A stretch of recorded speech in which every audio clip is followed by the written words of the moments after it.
Ce que vous venez de voir, c'est la perception qu'un enfant autiste a de son environnement extérieur.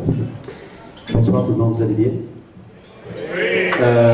Je m'appelle André Deschênes. D'habitude, vous êtes habitués de me voir peut-être comme chanteur, comme disque jockey, comme animateur à la radio, mais ce soir, je suis là comme papa d'un enfant autiste de 9 ans. J'ai vraiment besoin de vous autres, et là, je vous le dis vraiment spontanément. Je sais que dans ce genre de soirée, des fois, ça parle pendant qu'il y a des gens sur la scène, mais là, j'ai vraiment besoin de vous autres.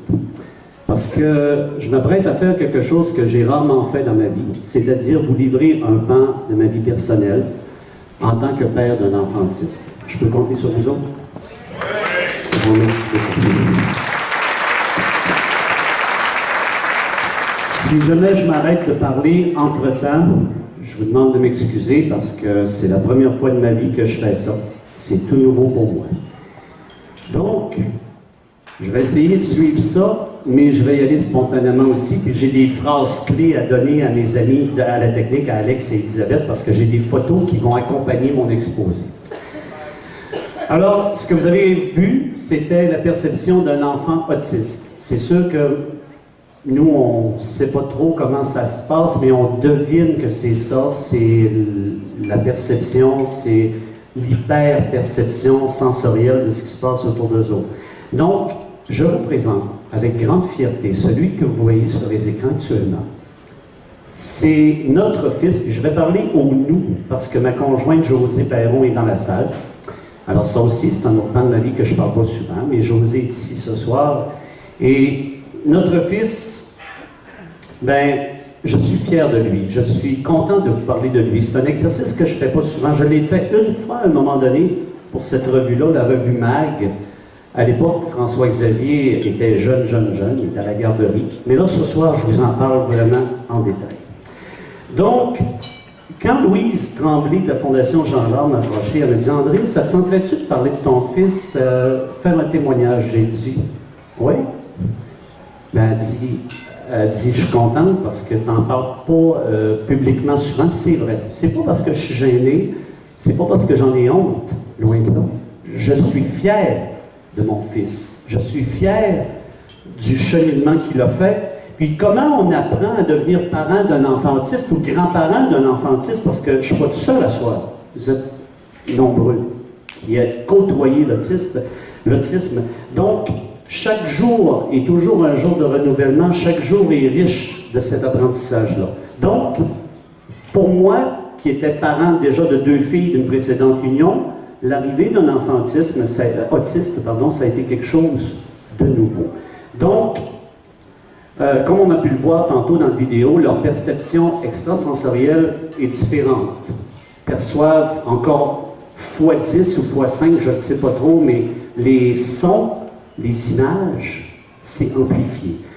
Leur mémoire photographique est absolument phénoménale. Je me souviens, ça arrive souvent d'ailleurs que José et moi, on emmène François-Xavier, on va se promener en voiture, on va quelque part, et on va dans une place une fois, puis il mémorise tout ce qu'il y a dans la place, et le soir même, il dessine les détails de ce qu'il a vu une fois dans la journée.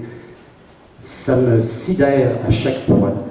Un enfant autiste, et là je vais peut-être faire sourire des parents et des grands-parents, un enfant autiste n'a pas nécessairement la même durée de sommeil que les autres enfants. François-Xavier, lui, il peut dormir plus, il peut dormir moins. Il y a des nuits ou des fins de nuit qui se réveillent à 4 heures du matin. Mais pas chez nous, non. Il fait ça chez ses grands-parents qui ont 70 ans avancés. Mais c'est assez particulier. Mais ce que je retiens d'un enfant autiste, parce que moi je suis humain,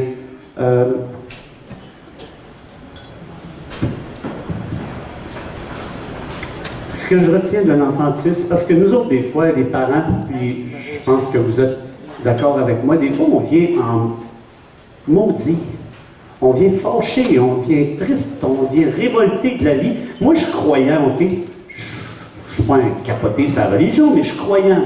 Mais quand c'est arrivé, quand on a eu le diagnostic, il n'y a rien que j'ai pas dit, j'étais totalement révolté. Mais je crois que chacun de nous a un cheminement à accomplir avant de comprendre qu'on a un cheminement particulier, avant de le comprendre qu'on a un cheminement à faire du côté de l'autisme. José, qu'on voit avec François-Xavier ici, puis José qui est à la table numéro 6. François-Xavier est arrivé le 6 octobre 2007 dans nos vies, à José et à moi. On était tellement heureux d'avoir un petit garçon. Comme je vous l'ai dit tout à l'heure, j'avais déjà 2 filles d'une précédente union. Mais José, je la trouvais, et je la trouve encore, extraordinaire avec mes filles de ma précédente union. J'avais le goût d'avoir un enfant avec. Puis je vous le dis, j'avais le goût d'avoir un enfant avec parce que elle n'était pas encore maman. Fait que moi, j'avais le goût d'avoir un enfant avec José. Elle était encore extraordinaire. Fait que, c'est ça.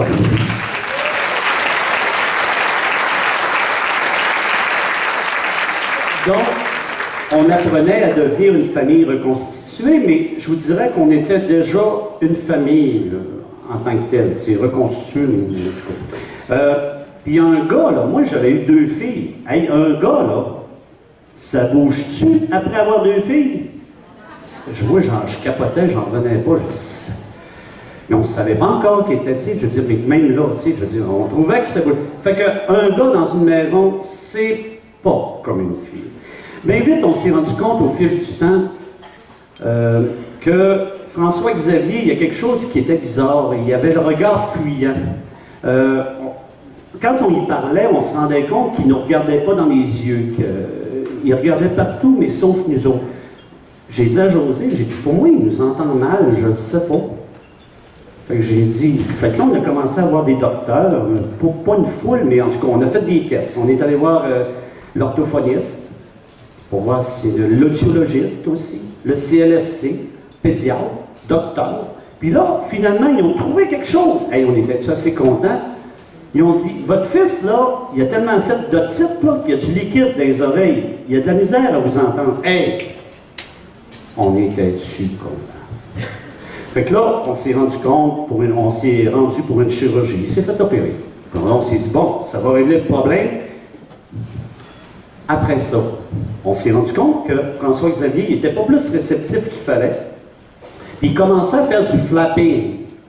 Nous autres, on ne connaissait pas ça, le flapping. Il se tapait dans les mains et il évacuait le stress ou le surplus de joie qu'il y avait en lui. Tu sais, ils nous ont expliqué ça. Puis, mais c'était quoi du c'était quoi? Fait que là, on a commencé à faire des tests. On s'est rendu voir des spécialistes. Je m'excuse pour les gens qui se sont cachés par la caisse de son, j'essaie de vous voir. On s'est rendu compte, on est allé voir des spécialistes, docteurs, pédiatres, psychologues, neuropsychologues, des mots qu'on ne connaissait même pas nous autres. Là. Tu sais, même moi qui est dans le monde des communications, il y avait des mots que je n'avais jamais entendus toute ma vie. Tu sais, je me disais qu'il y avait un spécialiste pour tout, puis c'était capotant. Là. On a fait des tests, des examens, des évaluations, puis ici, puis ça. Puis à un moment donné, ben, on s'est assis dans le bureau de la pédopsychiatre, Mme Annick Bernier.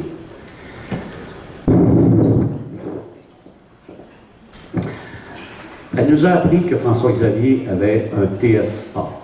C'était le nouveau nom. C'était quoi ça? C'était le trouble du spectre de l'autisme. Tu sais, les annonces à la TV, là, tu vois, dans les annonces de maladies, là, je ne veux pas faire de comparaison parce que c'est pas la même chose. C'est pas nécessairement la même gravité, mais l'effet a été le même. On est quasiment tombé à la renverse. Il y a eu une phase d'acceptation qui n'est pas encore complétée parce qu'il y a des jours qu'on n'accepte pas encore totalement. Fait que, à un moment donné, il y a une de mes amies qui m'a dit, puis ça a été un baume sur le cœur extraordinaire. Elle m'a dit, André, elle dit, ton fils, il a choisi ses parents parce qu'il savait que vous alliez l'aider dans son cheminement. Fait que, c'est ça, fait que votre fils ne pouvait pas mieux tomber que sur vous deux. Mes 3 enfants que vous voyez, la photo remonte à une couple d'années, mais ça vous donne quand même une idée que c'est 3 faces grippettes. Fait que vous avez la plus vieille, Joanie, qui va avoir 22 ans au mois d'avril. Vous avez Amélia, qui va avoir 13 ans, qui a 13 ans depuis le mois de novembre. Puis, le petit Malcoma, François-Xavier, qui a 9 ans. Chez nous, il n'y a pas de demi-frère ou de demi-sœur. Ce sont des frères et sœurs. Je pourrais vous parler longuement de plein de choses. Je veux juste vous dire que la culpabilité, les frustrations, j'en ai eu, on en a eu, nous en avons eu, on en a encore. Des fois, on est en tabarouette. Mais on chemine. Parce qu'au départ, s'il est vrai de dire qu'on s'est rendu... Tu sais, au départ, quand tu l'apprends, tu penses que tu es tout seul. Tu vois noir. Tu vois rien d'autre, tu vois noir. Puis à un moment donné, ben, tu te rends compte que tu n'es pas tout seul grâce à des gens, comme grâce à des associations comme la Fondation Jean Allard. Donc, moi là, je suis chanteur, disc jockey, je suis dans le monde des communications, je suis à la radio, je travaille même au centre d'appel Nordia, je suis agent d'appel, je réponds aux clients, puis tu sais, je communique dans tout ce que je fais. Ma grosse frustration là-dedans, puis c'était celle-là, ma principale frustration, il a fallu que je me trouve des moyens, moi qui étais habitué de communiquer, puis de trouver un moyen de communiquer avec mon fils, avec des moyens que je n'avais jamais connus de ma vie, des pictogrammes, des images, des dessins, des récompenses, des récompenses, c'est de dire, tu sais, regarde, si tu fais ça, regarde, tu vas avoir un Kinder tantôt, tu sais, il adore les Kinder. Tu sais, comment ils appellent ça, pas des récompenses, chérie, des quoi? Des renforts, c'est ça, des renforcements, c'est ça. Merci beaucoup. Vous voyez, on n'est pas tout seul, hein? C'est formidable. Donc, il a fallu qu'on apprenne à procéder autrement. Avoir un enfant autiste, ça demande beaucoup. Et en passant, merci beaucoup d'écouter comme ça, je capote. Merci. Bon, on dit que ça m'aide. Tu sais, il a fallu qu'on apprenne plusieurs choses. Un enfant autiste, pourquoi ça crie? Pourquoi ça lance des objets? Pourquoi ça se réveille en plein milieu de la nuit à 1h du matin et que ça demande d'avoir son iPad? Puis là, il faut qu'on lui dise que la lune et les étoiles font de dos pour qu'il se rendorme, en tout cas. Mon fils, notre fils, je vais dire nous, notre fils est non-verbal. Mais il communique, il se fait comprendre.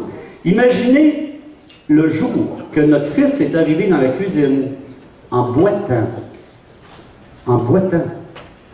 Là, tu lui demandes c'est qu'il y a. Bobo, papa, bobo, maman, bobo. Oui, mais quoi? Bobo. Pas capable de le faire parler. Tu sais, il est rendu à quel âge qu'il avait? 7-8 ans, je pense. Ouais, bobo. Fait qu'écoute, on n'a pas niaisé avec la porte, on est parti à l'urgence. Puis là, ben, c'est ça. Quelque chose comme ça, mais non. Ben, là, on va passer à l'autre photo avec Elisabeth parce que c'est ça. Ils nous ont appris que notre fils, qui marchait sur sa jambe depuis je ne sais pas combien de minutes, ou 1 heure peut-être, c'est pas parce qu'on était insouciants, mais nous autres, on le voyait boiter, mais il marchait sur sa jambe. Il a foulé quelque chose. Ben non, cher. Il est dur sur lui-même. Il avait le pied fracturé à 3 places. Mais, parce qu'il saute. Hein? Ça saute un gars. Et, les filles, c'est tranquille, vous autres. Mais lui, ouais, mais c'est ça. Fait qu'il s'était fracturé. Fait que, avoir un enfant différent, tout ça pour vous dire que c'est dur aussi pour une chose, les soins de santé généraux, quand tu veux lui dire, bon ben là, il faut que tu ailles chez le dentiste, mon amour. Parce que François-Xavier, comme peut-être d'autres enfants autistes ici, je ne le sais pas, je le dis à tout hasard, mange des choses, des fois, qui ne sont pas nécessairement recommandées. Des crayons de couleur en bois. Fait qu'à un moment donné, tu sais, nous autres, on se méfiait pas, on le voyait aller, mais à un moment donné, je dis à Chérie, j'ai dit, il faudrait aller chez le dentiste là, pour lui faire examiner les dents, mais il ne voulait rien savoir. À un moment donné, on l'avait essayé, ça n'avait pas marché. Mais là, à un moment donné, en vieillissant un petit peu, on l'a amené chez le dentiste. Il y a encore des très belles dents, rassurez-vous, là, on n'est quand même pas négligent là-dessus, mais de l'amener chez le dentiste, c'était un exploit. Puis là, la dentiste a dit, M. Deschênes, il faudrait lui faire un plombage au moins, puis arranger une coupe de dents. J'ai dit, bon, OK, mais tu peux pas lui dire ça, rester assis sur la chaise de dentiste. Là. Non. Fait que, c'est ça, un rendez-vous chez le dentiste a donc été remplacé par une chirurgie d'1 jour.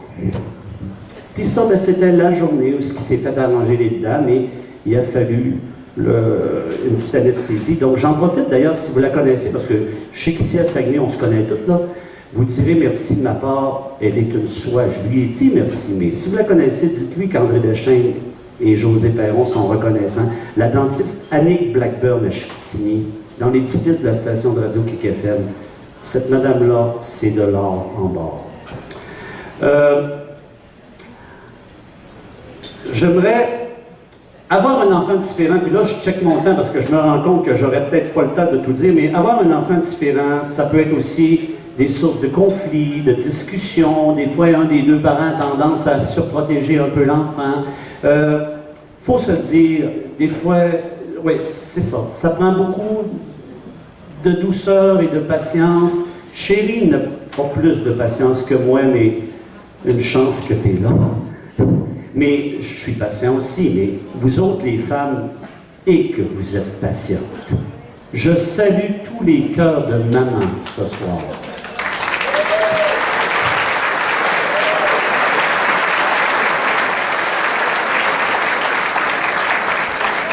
J'ai encore besoin de 2 petites minutes. J'aimerais, tu sais, tu as des deuils à vivre. Là, je vais m'en aller. Attends une minute, je vais vous dire où. Je voudrais remercier à la photo numéro 9, s'il te plaît, Elisabeth, si possible, parce que François-Xavier, merci. François-Xavier a été gradué de la garderie Le Jardin en santé de la rue Saint-Bernard à Jonquière. J'aimerais, gradué, finissant de la garderie. Mais moi, là, je vais vous dire une chose, si on n'avait pas eu Chantal Gauthier, l'éducatrice de la garderie, le CPE, le Jardin en santé de la rue Saint-Bernard à Jonquière, elle l'a aidé à le faire cheminer. On a plein de monde autour de même. Moi, c'est pour ça, des fois, je capote, je regarde, puis il me semble que ça fait 3-4 fois que je dis que je capote dans mon texte, mais c'est pas grave. De voir tu sais, les éducatrices, est-ce qu'on a des éducatrices spécialisées ici ce soir? Des gens qui œuvrent auprès de nos enfants dans les écoles, dans les... En tout cas, j'ai une pensée pour eux autres, parce qu'eux autres, ils passent toute la journée, tout le temps, la semaine.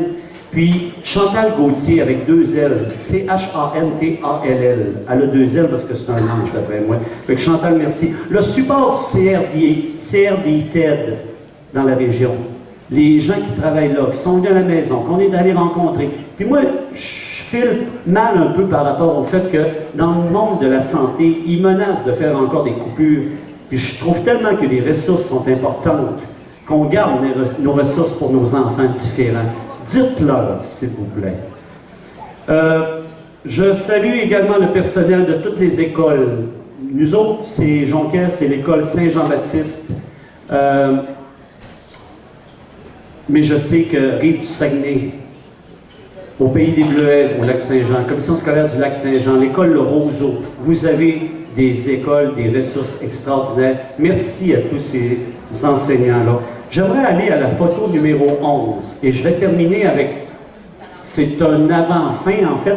Celle que vous voyez là-dessus, c'est Marie-Pierre Lapointe. Elle est responsable ou éducatrice au camp de jour l'été, parce que François-Xavier, dans sa tête d'autiste, pour lui expliquer quand est-ce que vient le camp de jour, on lui dit que ça arrive quand la neige va fondre. Donc, au mois d'avril-mai, François-Xavier nous parle du camp de jour. Il a hâte d'y aller. Puis pourquoi il a hâte d'y aller? Parce qu'on a des gens comme Marie-Pierre Lapointe, comme toutes les gangs des camps de jour de partout sur le territoire du Saguenay-Lac-Saint-Jean, grâce à la Fondation Jean Allard, grâce à la Société de l'autisme du Saguenay-Lac-Saint-Jean, qui font en sorte qu'avec toutes ces activités-là, le souper bénéfice, il m'avait dit, André, c'est important les activités bénéfices, puis je le crois. Fait que ceux et celles qui sont ici ce soir, non seulement les parents, mais les commanditaires, vous vous demandez si ça vaut toujours la peine de continuer année après année de donner à la Fondation Jean Allard et à la Société de l'autisme, je vous dis oui.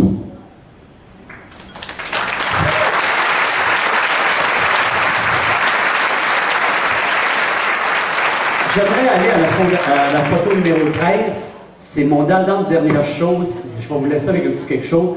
François-Xavier, vous savez, les enfants autistes, ça agit quelquefois avec l'écholalie. Les gens qui ne savent pas ce que ça veut dire écholalie. C'est de répéter ce qu'ils entendent. Est-ce qu'ils comprennent ce qu'ils répètent? je ne le sais pas personnellement, mais je pense que oui. François Xavier m'a vu chanter le Minuit chrétien sur une vidéo à l'église Saint-Raphaël. Il voulait voir l'église Saint-Raphaël. Je l'ai amené à l'église Saint-Raphaël. Moi qui capotais, excusez, je l'ai encore dit, moi qui battripais, c'est pas français, c'est pas grave. Moi qui ne filais pas du tout d'avoir de la misère à communiquer avec mon fils, quand je l'ai amené à l'église Saint-Raphaël, j'ai eu une révélation. François Xavier a pris le micro, comme vous voyez sur la photo, il a commencé à chanter le Minuit chrétien dans l'église. Et on a le vidéo.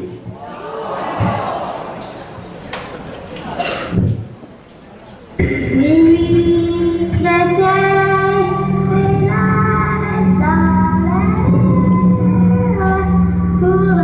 pour Dieu s'en dit pour effacer la tâche originale et de son père, arrêter le coup le monde entier. Chante dans le micro. des années d'espérance à cette nuit, fini comme on s'en va.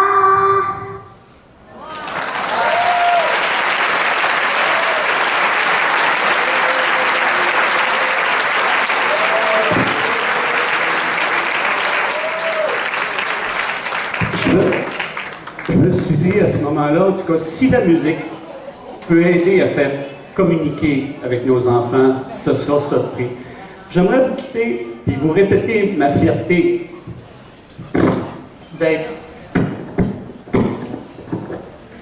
d'être papa d'un enfant autiste. Je me suis fait faire un chandail.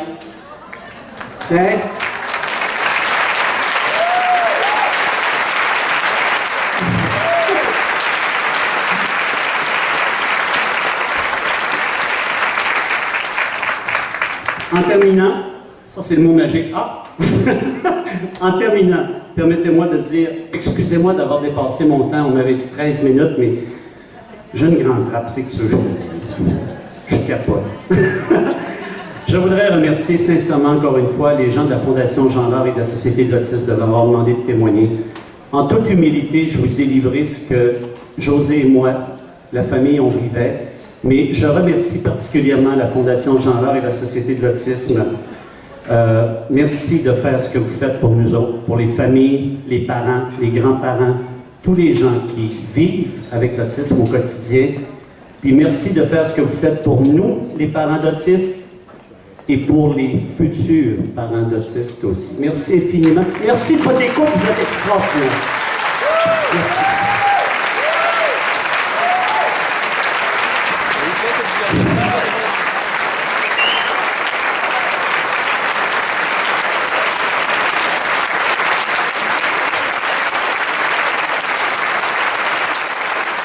Merci à André Deschênes. Merci beaucoup, André. Un touchant témoignage, un homme extraordinaire pour le connaître, et merci pour ta riche personnalité. C'est pas évident de partager ça, et merci d'avoir été généreux, et merci de votre silence, c'est vraiment très, très, très apprécié. Formidable, formidable.